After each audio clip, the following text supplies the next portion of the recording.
কলকাতা আমাদের প্রাণের শহর, ভালোবাসার শহর।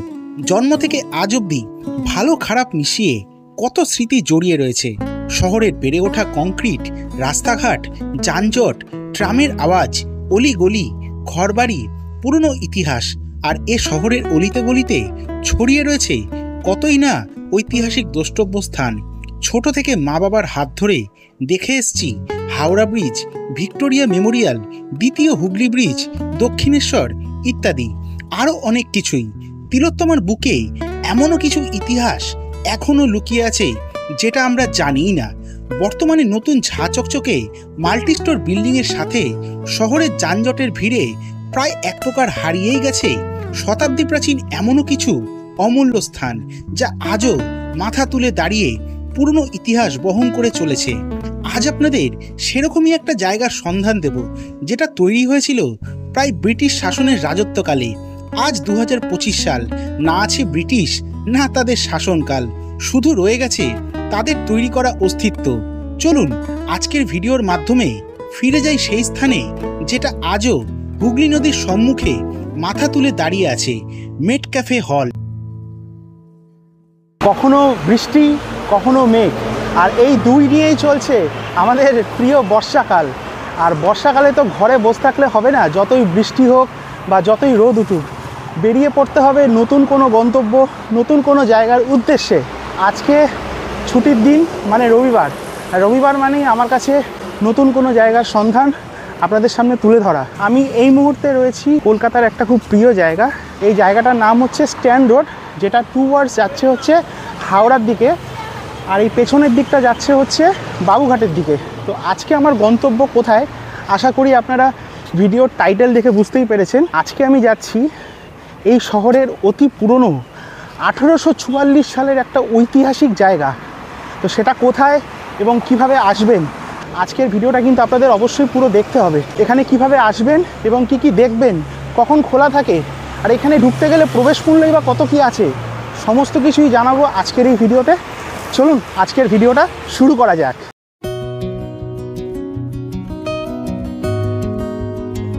এখানে আসা খুবই সহজ। শিয়ালদাহ থেকে বাবুঘাটগামী বাসে এসে সেখান থেকে 5 মিনিট মতো মিলেনিয়াম পার্কের দিকে হাঁটলে পৌঁছে যাবেন মেট ক্যাফে হল। আর যদি হাওড়া থেকে বাবুঘাটগামী বাসে আসেন, সেক্ষেত্রেও মিলেনিয়াম পার্কের কাছে নামলে খুব সহজে পৌঁছে যাবেন। এছাড়াও ট্রেনে আসলে দমদম থেকে মাঝেরহাটগামী ট্রেনে বিবাদীবাগ স্টেশনে নামতে হবে। এই মুহূর্তে আমি বাবুঘাট থেকে এসেছি। বাবুঘাট থেকে এই 5 থেকে 7 মিনিট মতো লেগেছে আমার আসতে। এবারে ঢুকবো হচ্ছে মেট ক্যাফে হল। এই যে রাস্তাটা দেখছেন, এইটা কিন্তু হাওড়ার দিক থেকে আসছে। আর ঠিক যদি আমি পেছনের দিকে তাকাই, এই রাস্তাটা ঠিক চলে যাচ্ছে কিন্তু বাবুঘাটের দিকে। আর এই ঠিক দুই রাস্তার মাঝখানেই হচ্ছে, ঠিক ওপারটায় হচ্ছে মিলেনিয়াম পার্ক। আর এই যে সাদা বিল্ডিংটা, এই যে ওয়ালটা, এটাই কিন্তু হচ্ছে মেট ক্যাফে হল। টিকিট মূল্য কিন্তু এখানে মাত্র 20 টাকা।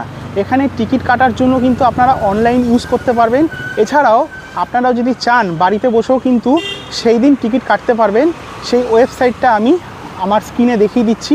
এছাড়াও এখানে এসে কিন্তু আপনারা কিউআর কোড স্ক্যান করে কিন্তু টিকিট কাটতে পারেন। এখানে কিন্তু কোনো রকম অফলাইন টিকিট কাটার অপশান নেই। অনলাইন বুকিংয়ের ক্ষেত্রে গুগলে গিয়ে হেরিটেজ মনুমেন্ট অফ ইন্ডিয়া লিখে সার্চ করলে একটা পেজ আসবে। কবে যাবেন, কতজন যাবেন, পরিচয়পত্র সমস্ত কিছু একটা ফর্মে ফিল আপ করে ইউপিআই মারফত জনপ্রতি 20 টাকা দিয়ে টিকিট কাটলে এরকম একটা ই টিকিট চলে আসবে। এটা নিয়ে চলে আসুন।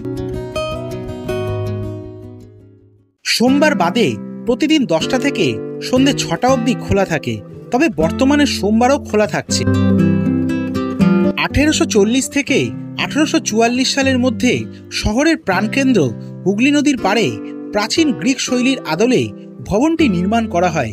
সিটি ম্যাজিস্ট্রেট CK রবিনসনের নকশা অনুযায়ী ভারতের গভর্নর জেনারেল স্যার চার্লস টি মেটকাফের নামে নামকরণ করা হয়।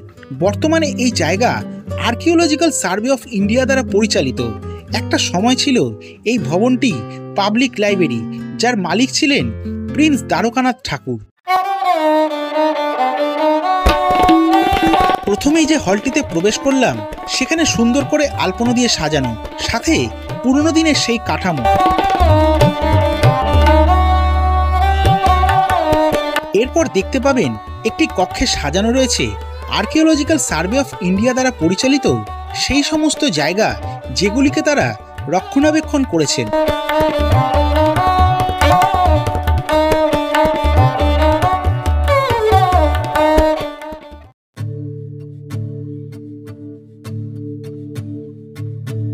এরপরেই রয়েছে সেই বলিদান কক্ষ, যেখানে সেই সব বিপ্লবীদের ছবিসহ নাম লিখে রাখা হয়েছে যারা একসময় ব্রিটিশ সাম্রাজ্যবাদী শাসনের সামনে রুখে দাঁড়িয়েছিলেন, যাদের আত্মত্যাগের কথা আমরা সকলেই জানি।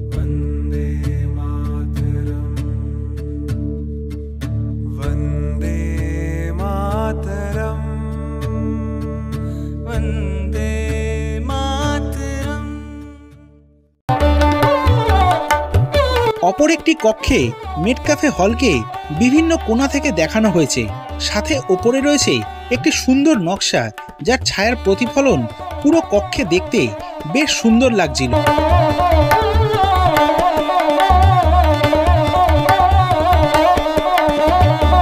রয়েছে পুরনো কলকাতার হাতে টানা রিক্সা, যা আজ প্রায় বিলুপ্ত, যেখানে লেখা রয়েছে বেশ কিছু চিঠি, চাইলে আপনারাও লিখে আসতে পারেন। কাঠের সিঁড়ি দিয়ে উপরে ওঠার সময় দেখলাম পুরো দেওয়াল জুড়ে রঙিন পোস্টার, ক্যানভাস, পুরনো দিনের কলকাতার বেশ কিছু দুষ্প্রাপ্য ছবি রয়েছে, যেটা ফটোগ্রাফি প্রেমিকদের জন্য আদর্শ জায়গা। এরপর প্রবেশ করলাম একটি কক্ষে, যেখানে রাখা রয়েছে একটি নৌকা, সাথে দেওয়াল জুড়ে আঁকা ছবি। তাতে দেখানো হয়েছে হুগলি নদীর তীরে কিভাবে একটা সময়ে নৌকা ও পালতোলা জাহাজের মাধ্যমে ব্যবসা বাণিজ্য চলত।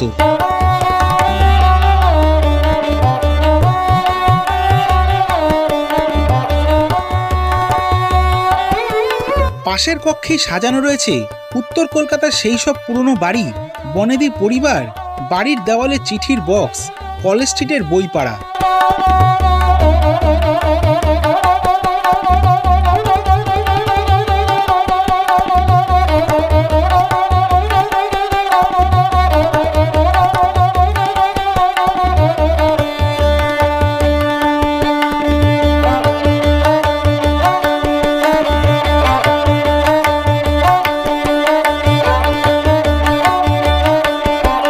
রয়েছে বিশাল বড় বিয়ের টোপর, যার ভার সামলাতে এখন অনেকেই কুপোকাত।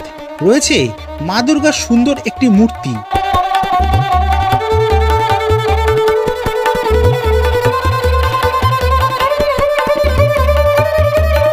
শেষ কক্ষে প্রবেশ করে দেখতে পেলাম দেওয়াল জুড়ে বিখ্যাত সব সাহিত্যিক, লেখকদের লেখা সেই সমস্ত বইয়ের ছবি এবং পুরনো সিনেমার বিখ্যাত সব পোস্টার, সাথে রবীন্দ্রনাথ ঠাকুরের ছবি।